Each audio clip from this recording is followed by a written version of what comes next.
A couple of weeks ago, I showed you how to use oil washes to paint a miniature in just 2 steps, but in today's video, and by popular demand, we will be looking at a more advanced version of that process. So without further ado, let's begin.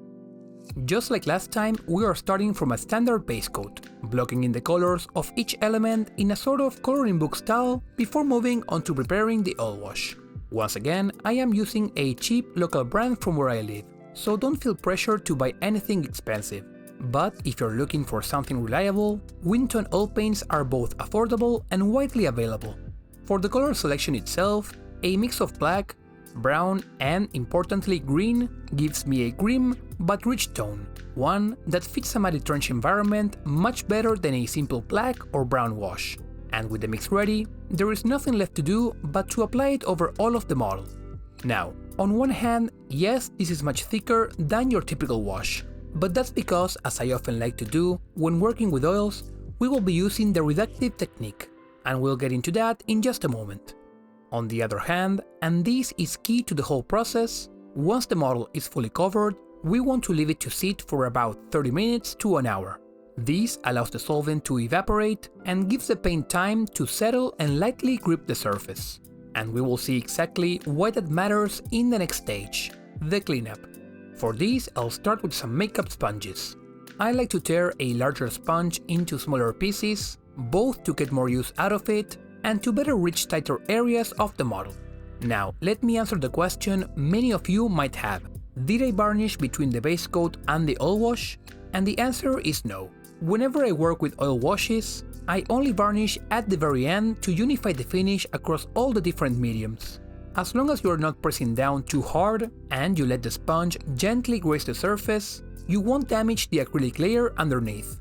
The goal here is to remove the oil from the raised details while leaving it in the recesses the sponge can't reach. But if we compare this stage to the original base coat, you'll notice there is still a thin layer of oil left behind, slightly darkening the colors. And that is completely intentional. It is the result of waiting those 30 minutes before starting the cleanup. If I had begun cleaning immediately, most of the paint would have come off, and even the oil in the recesses, which was still diluted with solvent, would have been absorbed by the sponge, leaving us with almost nothing. But by waiting, we are left with something much more interesting, an overall filter across the entire model, combined with deeper and more defined recesses.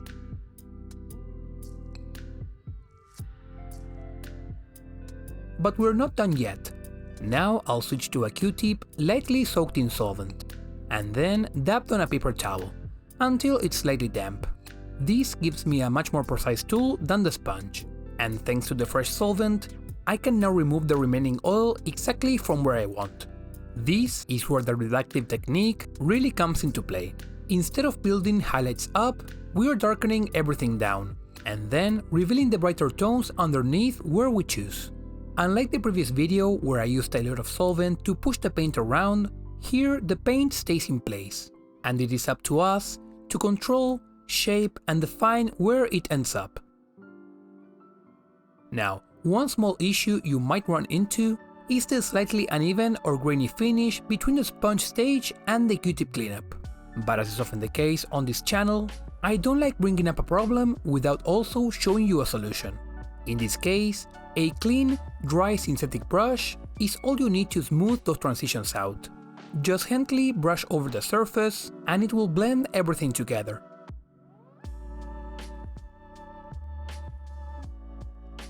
Just keep in mind that the brush will pick up some paint as you work, so every couple of sections, give it a quick wipe on a paper towel to avoid smudging. This same technique can also be used to reinforce shadows manually, either by reintroducing some paint from the palette or by mixing in a slightly darker tone. And in many ways, this is your first step into moving beyond oil washes and actually painting with oils.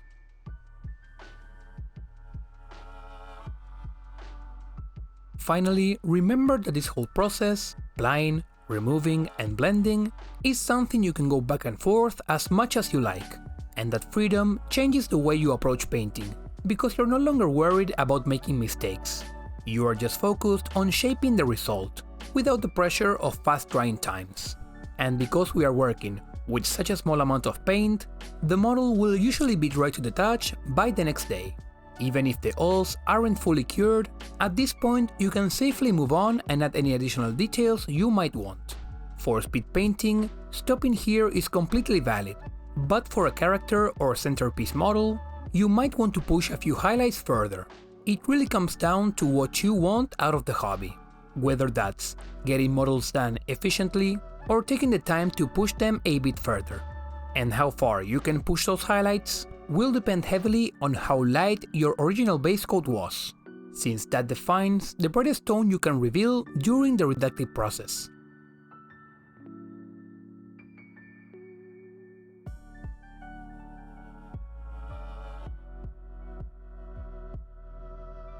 And finally, to answer a question no one asked, yes, you can apply another oil wash over this one without worrying about reactivating the previous layer. In this case, I wasn't completely satisfied with the highlights on the robe, so I added another wash on top, both to blend everything together and to act as a subtle overall filter. Anyway, I hope you found something useful in all of this, and maybe picked up a few ideas to make your own oil washes a little easier to work with. As always, thank you so much for watching all the way till the end, and if you have any questions, feel free to leave them down in the comments. And with that said, I'll see you in the next one.